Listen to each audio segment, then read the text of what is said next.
On September 14th, 2021, the Securities and Exchange Commission announced that App Annie Inc., a leading alternative data provider for the mobile apps industry, and its co-founder and former CEO and chairman Bertrand Schmidt have agreed to settle securities fraud charges for engaging in deceptive practices and making material misrepresentations about how App Annie's alternative data was derived.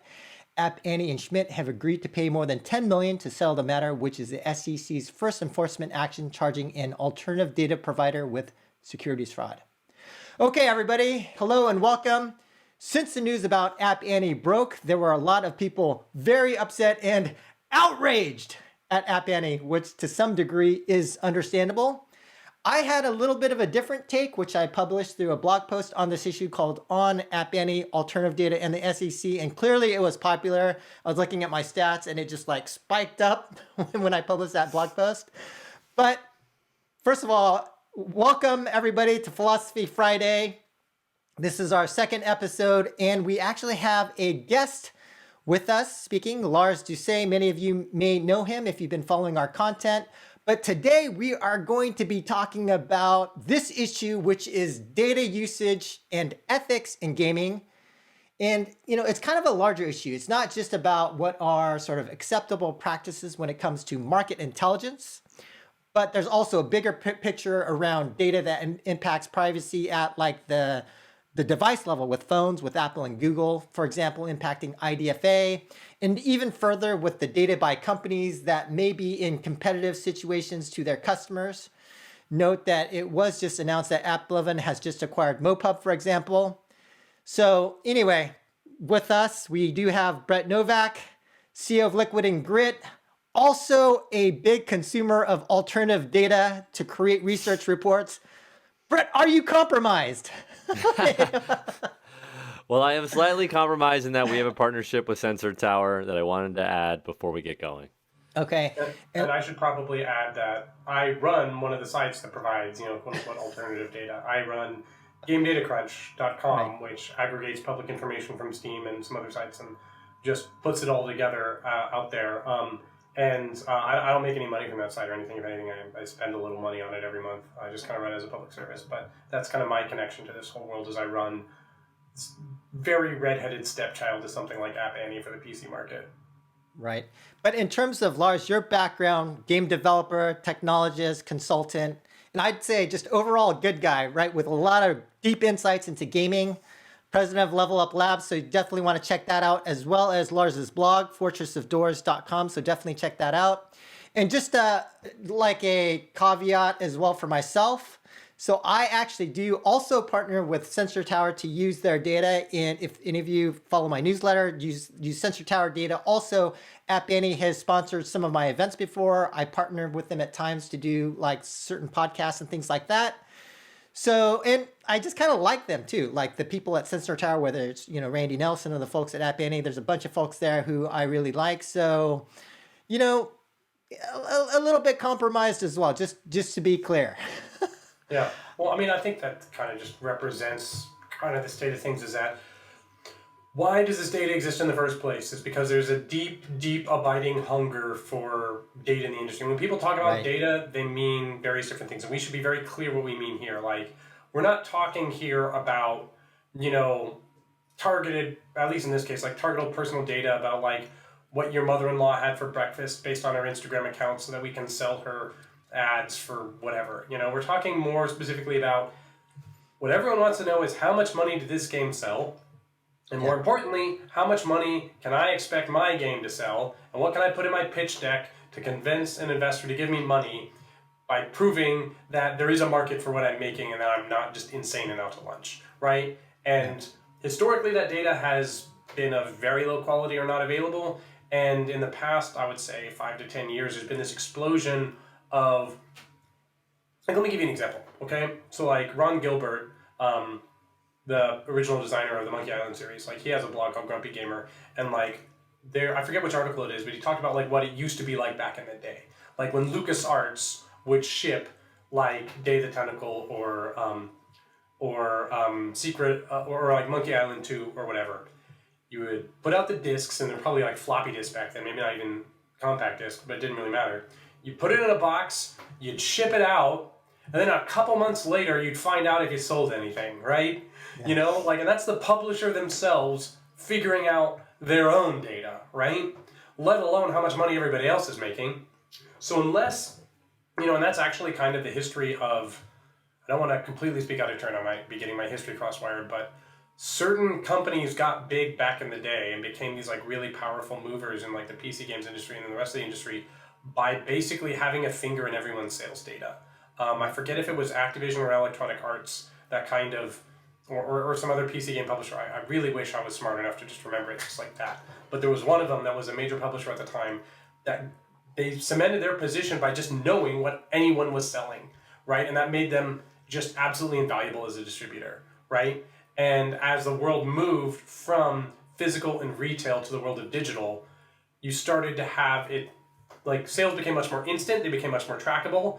Everyone who was selling directly and had direct relationship with the customer knew exactly how much they were selling to their own customers, which was the first revolution, is like the creator, the publisher themselves knowing how much they had sold directly because they weren't going through retail and just hoping they got reports back.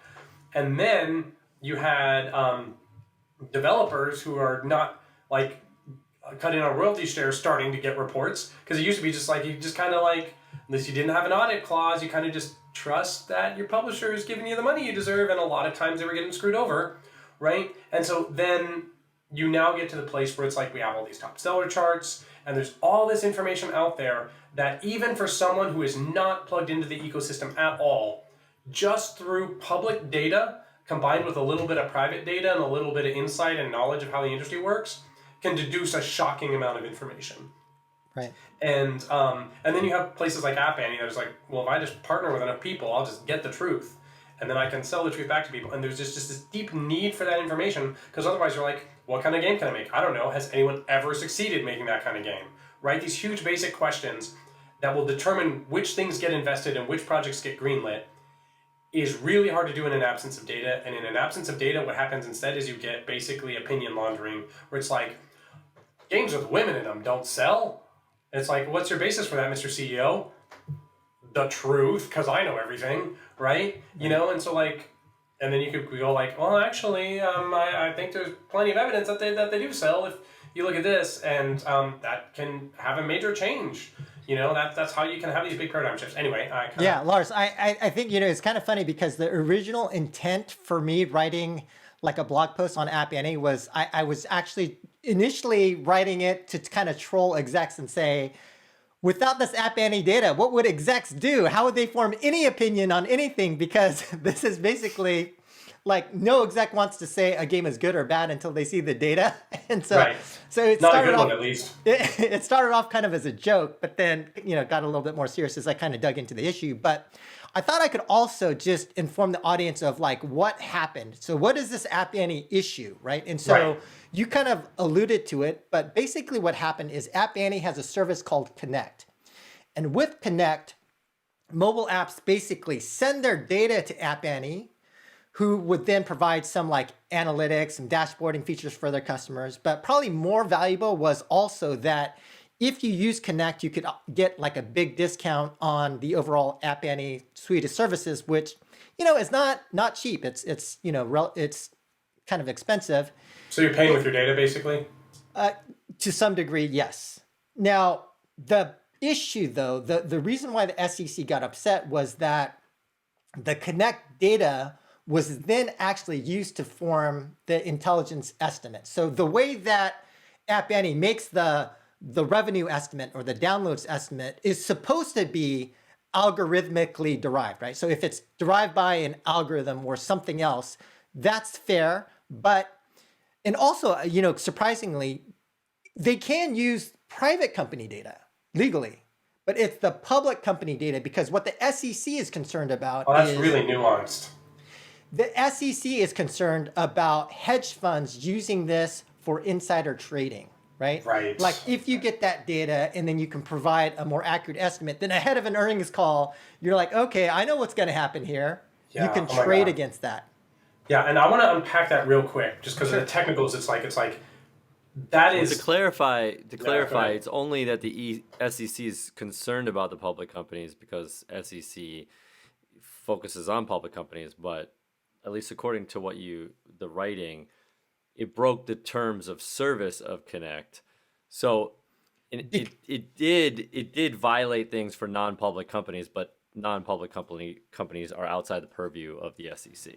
Right. Okay. So one of the things that's really interesting there is what do we talk about when we say they used private information? Like, let me give you some examples of how you can use private information. One of the simplest ways to do it is like, okay, things are algorithmically derived. Well, from what algorithm?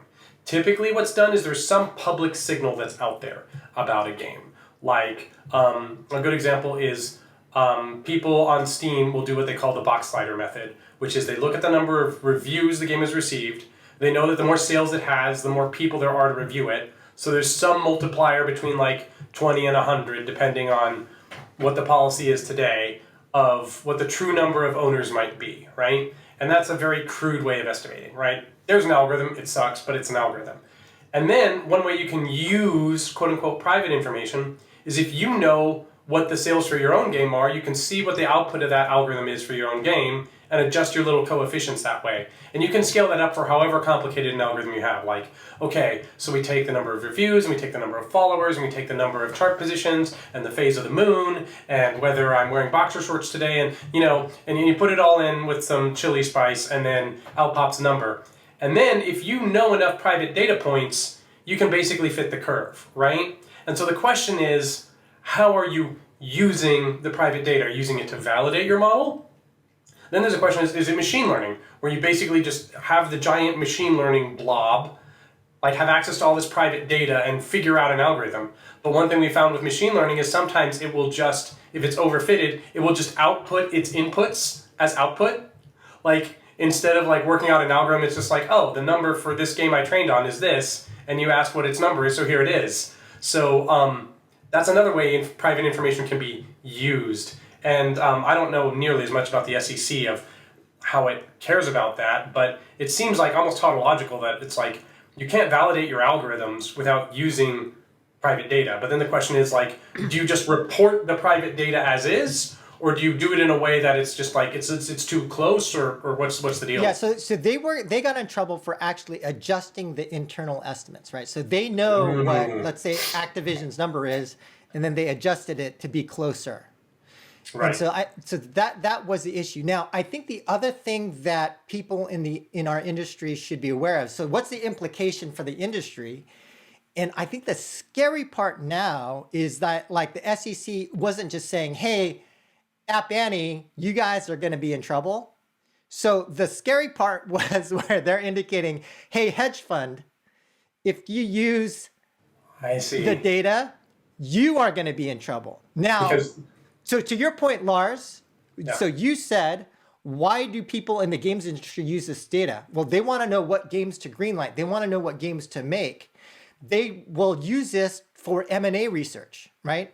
So then the danger is, what if the SEC now says, okay, hey, Zynga,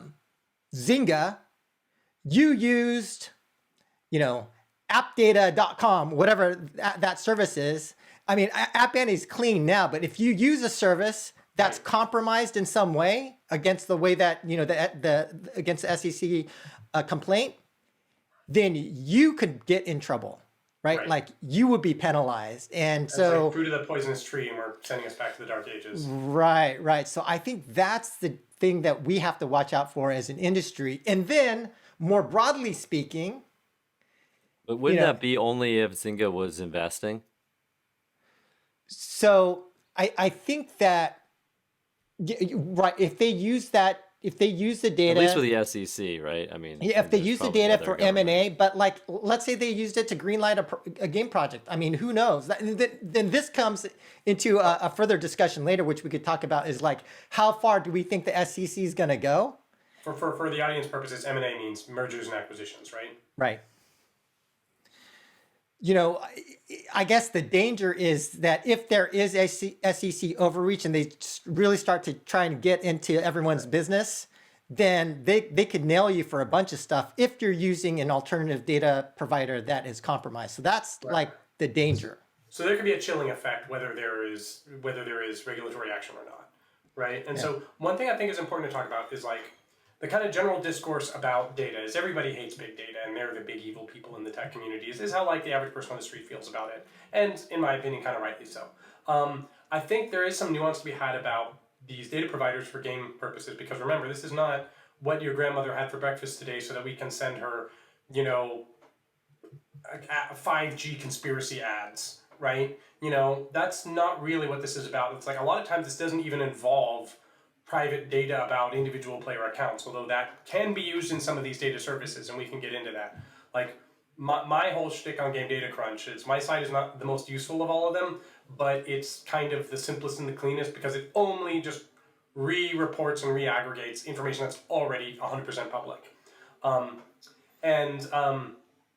But I think we want to talk about why it's important to have accurate data about game sales. Like, box office sales of movies is public information, mostly sort of asterisks.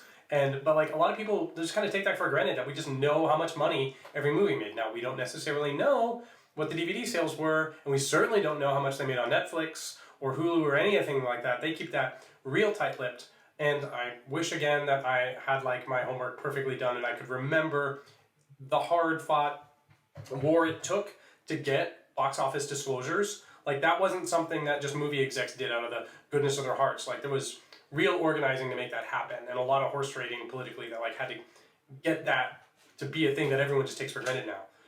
But the point is that the effect of that is that it's better for everyone in the movie industry to know what box office sales are, because the default position of everyone working in a space is, I'm not going to show me mine, but you show me yours, right?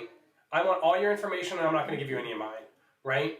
And that leads to all kinds of economic inefficiencies because people walk around with like biases about what they think sells that's completely different from what's in the market. It takes years for them to catch on to new trends because they can't see them, and they don't explore underutilized niches because they don't realize how big they are because they can't see them at all. And they only go after the biggest, most obvious things that you can see without data because that's just what's there. I mean, that's what happens in a kind of dark world where you just have this fog of war over what is succeeding in the market. And the people it's worse for is the people at the bottom, right? Is like the big companies have ways of knowing what's selling enough to make their decisions, right? If nothing else, because there's partnerships under the table and they have ways of just brute forcing that information themselves.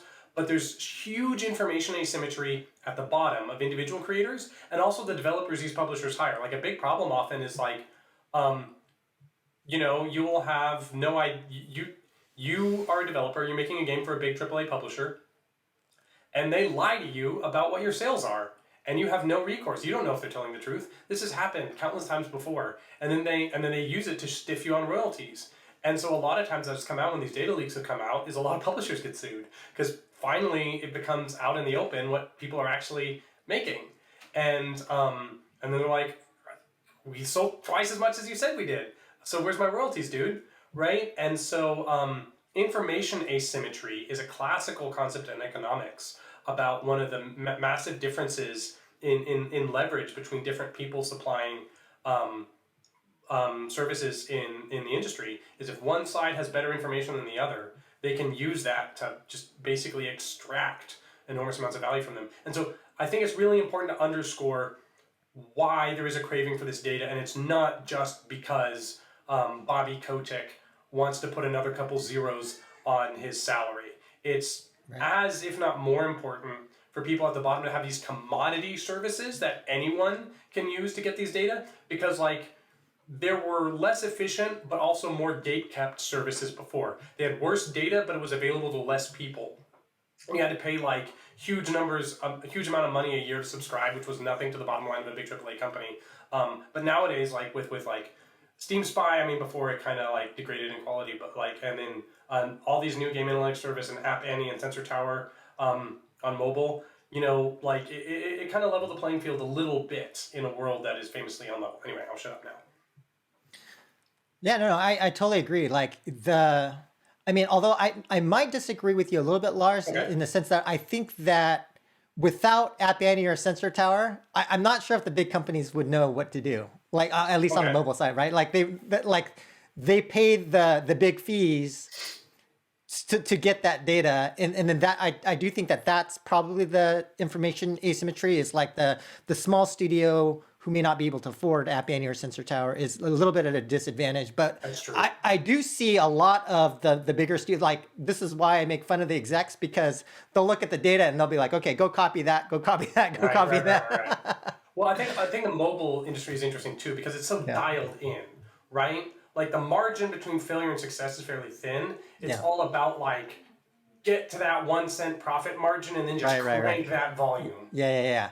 Right, and so like that's why you saw such hunger for these analytics on mobile before you saw it on PC and console. It still helps in PC and console, but it's not like as life or death as it is there on mobile. Right. You know, at least in my opinion. Brett, how mad should we be at App Annie? Like there was a fair amount of folks who were outraged, right? Like, but in your opinion, how mad should we be? Well, before I answer that, I do want to reference what you've been talking about. I mean, I don't think that Sensor Tower and App Annie, people look at them as the big bad data companies. I think in this case, it's that they put across a partnership and a proposal to say, hey, we're going to exchange information for your data, and we're not going to use your data to build our algorithm.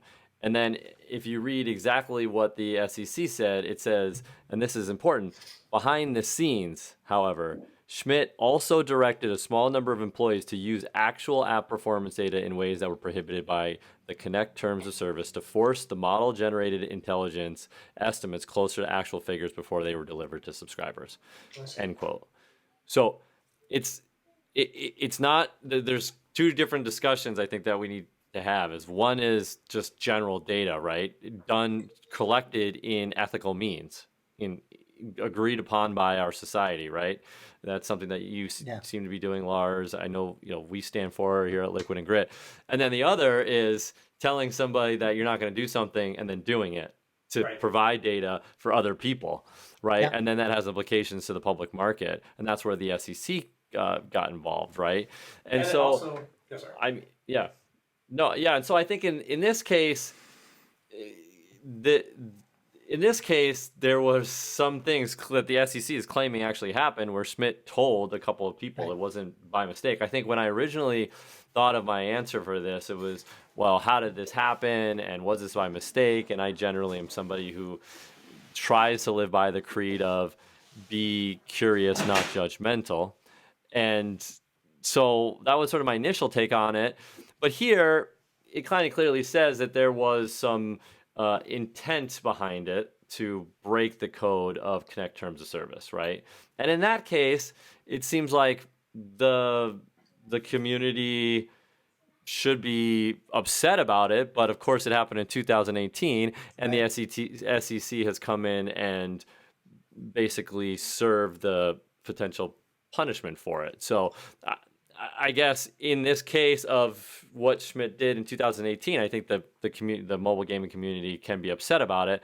The next question is, well, was anything did App Annie do anything about it? Yes, they did. They removed Schmidt from their board and as CEO in 2018. The SEC has filed a $13 million penalty on them, and so I think that the community now can move on from that and say, okay, well, that happened. And then the next question is this happening elsewhere, is to your point, Joseph, and how responsible are we as the consumer of the data to know that the data is coming from ethical means? Like that's a difficult question to answer, because that's what you talk about later in the article that you wrote, which is really interesting, is that lawyer is saying, well, hedge fund, you need to know where your data is coming from.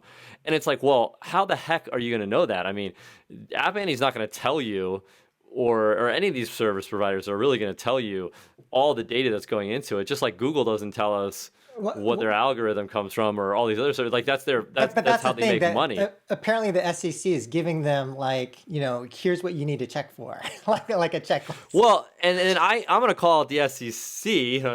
Hopefully, they're not, I don't trade any stock, so I can. But if you want to have it be publicly available information, then that should preclude anything that costs a lot of money, because App Annie is not cheap. So saying that App Annie is publicly available information, I think, is where the SEC needs to check their own self at the door. Because App Annie's hundreds of thousands of dollars a year. That's not publicly available information. That's information that hedge funds can get that everyone else can't. And so if you want it, so the way to get around it, I think, is to just say that if you have to pay for it, then theoretically it's not publicly available. Well, here's the thing, because and I pointed this out in that blog post, but like, if you go to App Annie's website, they have this section called Trust and Assurance. And this is literally like a, hey, hint, hint, nudge, nudge, watch out. But, quoting from like this post that they published, let me just read it to you. It states, we are also advising the market that they should proactively ask their data providers whether they are doing the following: leveraging confidential public company data, omit use of confidential public company data, no manual data estimate alterations are taking place, proving fully authorized and explicit contractual consent for each use of confidential public company data. So it's like, what I read into that is that it seems like, I don't know, but it seems like App Annie's saying, hey, I think some of the other guys are still doing this stuff. Right. And based upon what the SEC is saying, you guys could get in trouble. You better check. Right. Well, so what's interesting is that... I don't know if I read it that way. But yeah, okay. Go ahead, Lars. I'm sorry. Right, yeah, I read it similarly, but something else as well. No, which go ahead. is... What else? No. What is this something else? Well, there's something else that I'm reading into it, is that they don't need it anymore, right? Like in 2018, they used the information to produce an algorithm that's more accurate, right? Yeah. And it's like, okay, well, now we don't need it, but some other people may. Yeah. And so there's a little bit of an interesting tone there where they use this information to prove their algorithm. They've obviously moved past using it. They don't need the algorithm anymore, right? They don't need the information anymore. They have the algorithm. Well, I can speak from experience a little bit about what it's like to construct systems like this and the temptations you have, right? Yeah.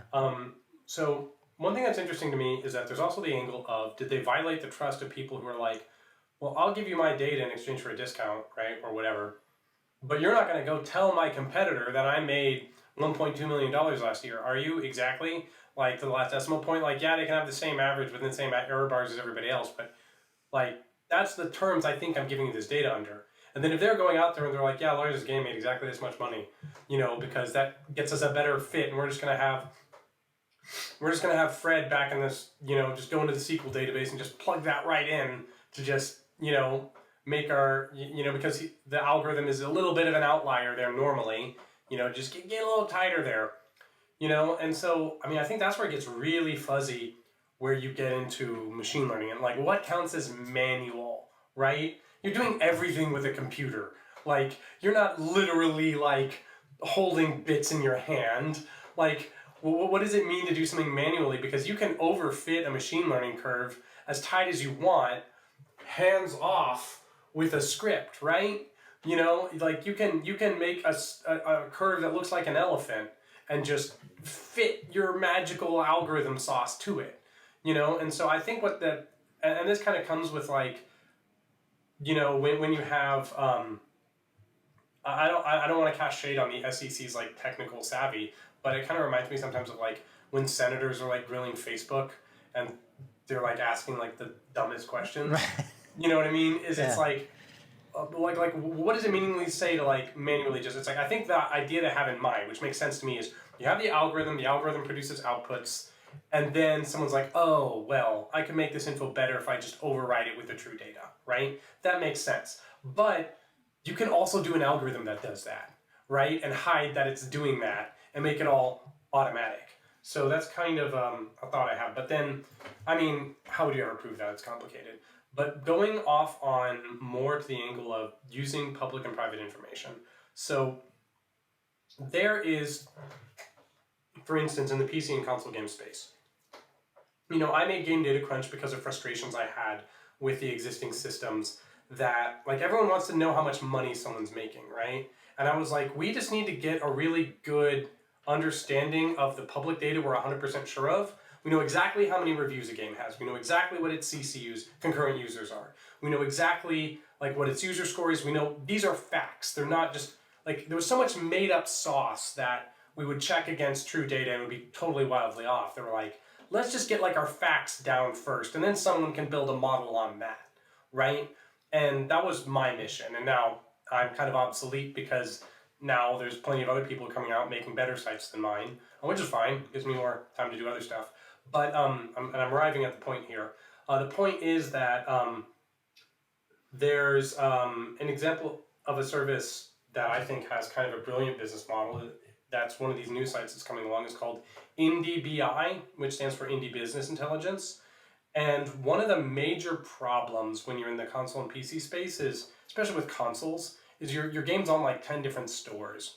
And all of their reporting mechanisms are like from the Stone Age. Like sometimes you're getting like emailed a PDF with your sales, and like the sub-regions of the same distributor will be like different formats. So just knowing how much money your game made to the penny accurately from each region is like someone's like at least part-time job at your company, just harmonizing all these reports. So in DBI, what they do is like, we will create a little machine that will hook into all of your different publisher accounts and distributor accounts, harmonize that, give you a beautiful dashboard that tells you how much money you made in May, right? Across Xbox and PlayStation and Nintendo Switch and Steam and GOG and Epic and all of that, so you don't have to like waste your time on that. Oh, and by the way, now we have all your information. Now we know down to the penny everything about you, and they're completely upfront about this, right? So it's like, okay, clearly, like, I mean, that's a kind of service like you would want to pay for. Like you're already paying, some junior staff member just to crunch all your horrible PDF and Excel files, out of the Stone Age into your own database, just so you can know how much money you made. So you would gladly, a lot of people would just gladly give them all of your data for them to do this work for you. And then pretty much like in no time at all, once like they've launched, like I expect they will have just so much true private data. And once you have true private data, you can fit just shockingly accurate curves, right? Like especially with services like Steam that emit so much public data, like you can fit just shockingly accurate curves, because if you know what the number 1 game is making and the number 5 game and the number 10 game, guess what? The distribution is a power law. Fit to a power graph, it puts out these attributes. You don't even need to do any machine learning, right? If you can just sign number 1, number 5, number 10, number 50, number 100 as a customer, and if they're going to get like way more than that, I mean, like they just have shockingly accurate data and time series data too. So that they can tell you that for any day of the year without having to just regurgitate anyone's information. They just have so much power to fit a curve, right? I don't do any of that stuff because I'm kind of afraid to have people's private data for one, just for the compliance and the liability, but I've done it privately just like for myself and like some friends' data who, let me sign a little NDA to look at their stuff. And it's like, I can get pretty good estimates, to fit a curve, just from a couple of data points. So just imagine what someone who has everybody's data for every day of the year can do without having to do any quote unquote manual adjustments. Anyway, just wanted to. Yeah, and maybe we could speak to, since we're talking about various sources of data, you're talking about certain public sources of data, whether it's, and before you mentioned things like the number of comments and things like that, which you can use to adjust that power law distribution. But what about things like, for example, some companies did get in trouble earlier for things like using Trojan horse apps, like, on Android. Oh, this is hey, download this free flashlight app or VPN app. And by the way, when the permissions come up, it's like you're giving away your soul, check, like everything.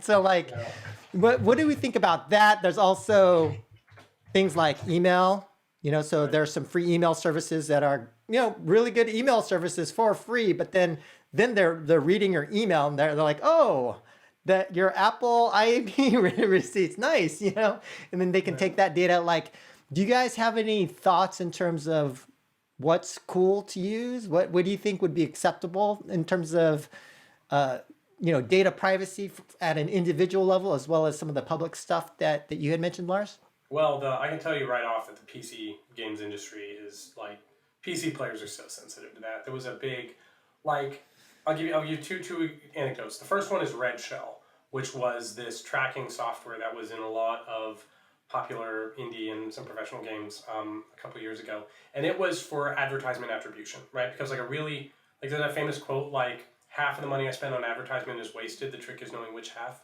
right? Like knowing, did I actually get a return on this ad, right? And so there was this spyware called Red Shell that you could ship with your game, and it was some kind of tracking pixel stuff. So when someone sees your ad on some site, that's stored somewhere in your computer, and then when you play the game, Red Shell can connect the dots that you saw that ad, and then they would report that back to the developer. And people just freaked out about this. They freaked out hardcore, review bombs. It just was not worth the bad publicity. And so, and that was the end of that company, basically.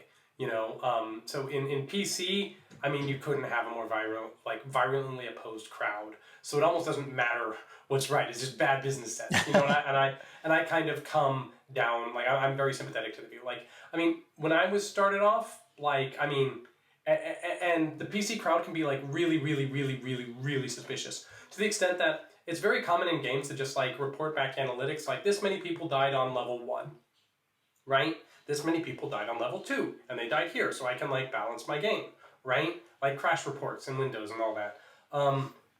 I got a lot of flack for having just one of those dumb little just game analytics things in one of my games, right? I disclosed it. You can disable it. It even got to the point where it was opt-in when the game started. But people would still yell at you for it. And you're selling my private data, aren't you? And it's who am I going to sell the fact that you died on level 3 to?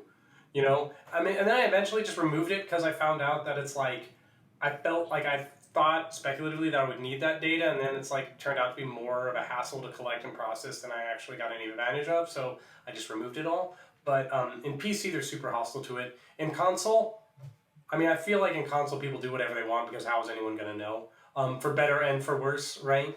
You know what I mean? That's probably reporting all kinds of stuff about you, and it's the console. You have no control whatsoever, I think people should be, in principle, my principle is people should be completely upfront about what data they're collecting and allow people to opt out. And I think we've got a kind of a boil the frog situation where apps just demand all of your privileges and you just click OK. And I think that's kind of bad. That's my thoughts on the subject. Right. I generally think this is a positive turn for mobile gaming. We're blessed to be able to make games for a living and make a good amount of money for it. And I think that we have gotten all of us, a little bit reckless with some of the information that we gathered from our end consumer. And I think that it's awesome that we're course correcting that, whether it be through, in this case, a little bit of guidance from the SEC, but in other cases we're doing it. Apple's doing it as well, and there's other areas of the industry that's just doing it on their own. I know, for example, a lot of game producers themselves are giving percentages of gotchas and percentage of chess and all these different information to players to make it more transparent about what they're going to get. That's a little bit different, but that's just where I think things are headed. I generally am excited about that because I think that the mobile gaming industry is very innovative. We're very intelligent. We have a lot of resources. We can find virtuous ways of gathering information. And I, for example, did a podcast yesterday with Chris Williams, the head of insights for Aristocrat Digital. And I loved how he put it. He said, we have tons of players who are more than happy to give us information, recommendations, insights about our games when we ask them. They come in droves to help us. They're for free, right? As long as we're upfront with them. And I love that framing of it it doesn't have to be binary where getting data is evil and not getting data is is positive, right? I think that there is a world of being 100% transparent about what data we're collecting. If you want that data to be collected, if you want to give additional insights, well, do you want to give your opinion, right? Surveys are a perfect example of that. If you ask somebody and they can opt out of it, maybe they want to tell you something. So I am generally optimistic about this, and particularly just because I think the mobile gaming industry is so good at innovating and so good at changing and figuring things out. So in general, I see change, particularly positive, change like this for the end user as a good thing. So Yeah. From my perspective, like I actually, maybe I'm a little bit different from other people, but I want people to have my private data, right? Like I don't want to see an ad about dog food. I want to, like, if I'm trying to buy like if I'm trying to buy a new hard drive or whatever, I'd prefer that someone just show me an ad about something I'm looking for. And I just don't think there's a lot of my private data that I really care about, to be honest with you. So if people yeah, it's see not what like I'm it's buying, like I agree. It's like I don't care. everyone's so like, what is it that I mean? Lars said this. It's like, dude, like you're not the most special snowflake in the world. Like if everyone knows everything about me, I mean, it's like it would be awkward, but it's not like, I mean, it's like. My counterpoint is like sometimes like there's a really question whether we really need the data, and also like in ways people are harmed when their data is acquired. Like there's a very good examples of like. Right, but that's different than gathering the data. That's two different things, right? And that's what I'm saying is like the association with getting data being bad, I think is an assumption, right? And obviously it's built off of a lot of. Well, no, I mean, like I said, like I'm with Joseph on this. It's like in some ways I kind of want to feed my data into the system. I mean, I don't want to see like I'm like when people are like, oh, the algo. I'm like, dude, I love the algo. You know how many things the algo has sent me I watch on YouTube where I'm like, that is the coolest thing I would have never thought of, right? Like I'm watching just like Formula One documentaries and Mike Tyson's story of like I don't even know how I got down this road, but I am so happy the algo figured it out. And everyone's like, oh, the algo knows you. And so, yeah, I mean, sometimes the algo sends me to like strange places and I gotta course correct it, but I guess I'm just not. I mean, the counterpoint is like the dad who found out that his daughter was pregnant from Target, because it was sending her targeted ads for. But he later apparently apologized for it because he the algo was right? Like he. Well, he no. The point is, it's like, why does Target know this about her at all? Right? like why does and then maybe she didn't want her dad to know. But he found out again, that's because of Target. No, I think we need to examine. Again, that's the usage of the data being evil, not that the data getting the data. If the usage of the data is in a positive means, well, I mean, right? I think it's not the gathering. If they gathered data that she's pregnant and did nothing about it. Well, but the thing is, once something is gathered, there's the temptation to use it. Like I think, like but those are two different things.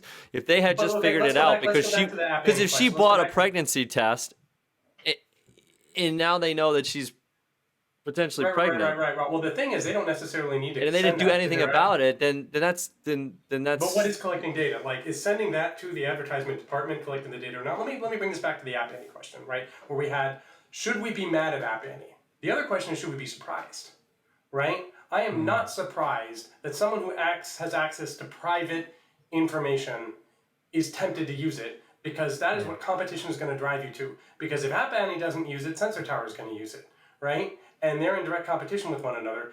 And I think that's kind of the issue. Is it's like, there's this argument that like all technology is neutral, like, and it's just like it's like I can use a hammer to build a house, or I can use it to kill a person. Right? I can use a chainsaw to cut down a tree, I can use it to kill a person. Thing is, hammers and chainsaws are terrible murder weapons. Guns and poison are great murder weapons, and they're designed specifically to murder people. And we can have an argument. Well, Lars, I will agree with you that generally speaking, if people have access to data, they will use it for advantage. I mean, that, very famously Amazon, a company I consider generally a great company, generally ethical company, but using their customers' data on what sells well. They, the Amazon Basics, they competed against their customers using their customers' data. So I will say that, even great companies Right. will misuse data. So there is, to some degree, I personally, I just don't think there's anything interesting about my my personal life. But maybe that's just, I'm just speaking about my own personal situation. So Well, a good example is just I am a very, there's nothing super, like the worst thing that ever happened to me with ads is I got married in an Eastern Orthodox church and I'm ethnically Norwegian. And on the day of my wedding, I received ads for Norwegian brides for Russian men. And I'm like, because, Russians are Orthodox, right? And I was just like, you got some facts right about me and you completely missed the point about what I need right now today. Yeah. That's the worst thing that ever happened to me. But, I have some family members, I know of that have problem. I know a relative who has a problem with the stalker, right? And I know people who have had other issues, where privacy is a much higher stakes issue for them. If it's all just about I get some crappy recommendations, I'm not very much harmed. But if I'm a public figure, my name is out there, my email address is out there. Anyone who wants to contact me can contact me. You know what I mean? But if I'm a kind of person who, if certain things get out about me, it has bad consequences for my life, and those kind of things can be inadvertently revealed about me to people who shouldn't know about that because I bought a pregnancy test at Target. Obviously I would not have a need to purchase one. But you can kind of get that. It's because I buy that. For example, there was that But then- Wall Street Journal. But I guess these Sorry. are things that you opt into, right? Okay, go ahead. Yeah. I mean, I was did just she know that she was opting into that? That when she went into Target, well, and she was has a buying credit card, right? Which opts her into having data collected about her when she buys things. Okay, well, I She think bought that's a with little. cash, there would be no attachment to her to the information, right?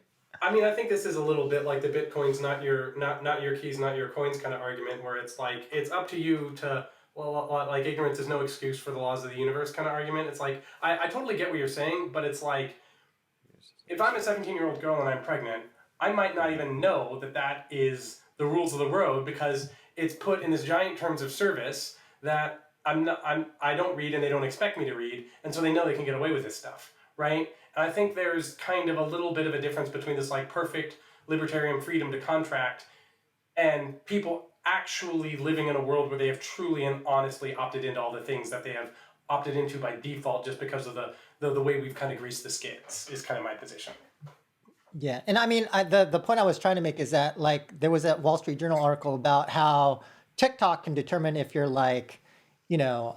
LGBTQ in 10 minutes or something like that, something crazy. Which specific sub, they can determine if you're a Japanese Presbyterian metal fan in 4 videos, right? So exposing that data to other people, sure, that's bad, but I think there's probably some good use of private TikTok, data. Other people, you're exposing that to the Chinese Communist Party, right? You know what I mean? It's if I'm exposing, if I'm liking videos about a certain thing, about certain dissident things, and I have, I don't know, say Uyghur family in China, I could have inadvertently revealed that, and that maybe had some stakes for me, and it's not necessarily obvious to me that when TikTok is asking for permission for this and that I'm signing up for my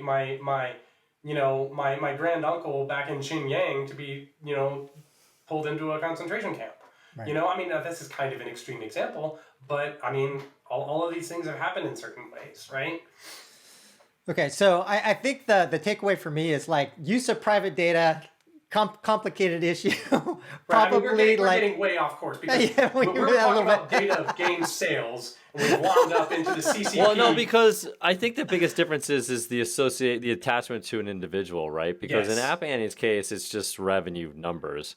Right. And in the cases that you were talking about, it's associated with a person, right? If you detach the UID from all of the things that we just talked about, then none of those things can happen, right? You're end up being a number on a mobile device, right? That will never sort of not happen because once you open up TikTok and you do something with enough data, they can pretty accurately define who you are, right? Like once I watch 5 different things, I'm not a snowflake, right? I'm a snowflake Right. that's very similar to a lot of other snowflakes. And once I watch the 5 things, like the Giants, well, boom, you live in San Francisco, or you live in San Francisco area. It's like you have an X percent. Okay, now I do this. Like you just start piecing these puzzles together, and you kind of they're gonna be able to get a picture of who you are. I think the biggest difference is that connection of, okay, this is Lars, right? Right. Well, let me ask your opinion on this because I'm interested in what you think about this. Is when Steam Spy first came out, a big counter argument made against it was, I run a game development company in Russia or Turkey or Mexico or whatever, like countries where there are, you know, alleged criminal gangs that operate, right? People are gonna, like, I think it was the guys who made the space game, Kerbal Space Program, like their publisher, who actually has kind of a bad reputation, was like, criminal gangs are going to kidnap us now because they know we have a lot of money, right? And Steam Spy's argument was basically like, it's been 6 years, no one was kidnapped, so that was probably BS. But like, I mean, at the time, it sounded like kind of a. I mean, I didn't know how I felt about it at the time. I mean, it seems like it was BS, and they were probably making that argument in bad faith. Another example of this is in Norway. Everyone's salary information is public. It's like a really radical policy that they have, out of a very egalitarian sense of, it's like, because that way you can negotiate better. Like it's good for workers because they can negotiate better against their employers. But then the counter argument is, it's like, if you ever like take a vacation to the wrong spot, like you're gonna get kidnapped because they know exactly how much money you make. You know, and so I think, Yeah. what do you think about that, Brett? Specifically the game company saying like, bad stuff's gonna happen to us because people know how much money we made. Yeah, that's a difficult question. I mean, fear-driven policy is obviously pretty important topic right now on a larger level, or not fear-driven, right? I mean, we kind of, so I think that trying to get accurate data about those things is really important because you can use that claim for anything, right? I mean, Right. you can throw that out with, I mean, I'm just referencing COVID, right? Like, what are the details of COVID? Every state's debating the the importance of it, right? And the implications of it, right? We're having this massive debate on, is it worth doing this? Is it worth doing that? Is it worth doing this? And so I think you have to be careful on both ends, and you can't, and it's hard to make a policy based off of one data point from one company, from one opinion, because that's obviously very inaccurate data. Now, it could be 100% true, and it seems very severe. So in this case, it's like, well, even though it's inaccurate and one data point, it's fairly severe. So we should probably do something for that one person. But Have you you know, guys heard about what's going on with the census right now? This like circles it back to like public policies. Right now, the census, it only comes out every 10 years, right? And it's just, and like huge long-term projects will like use census data for like all kinds of research.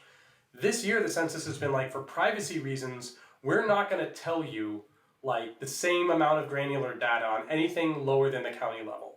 So like the neighborhood or the block level, you're not going to know any information. They're basically just going to make it up. So you get like absurd situations where like an empty lot has like 15 people living there, or whatever, just because they're like kind of like obfuscating the information because they're like afraid that people could connect it to people's personal identities.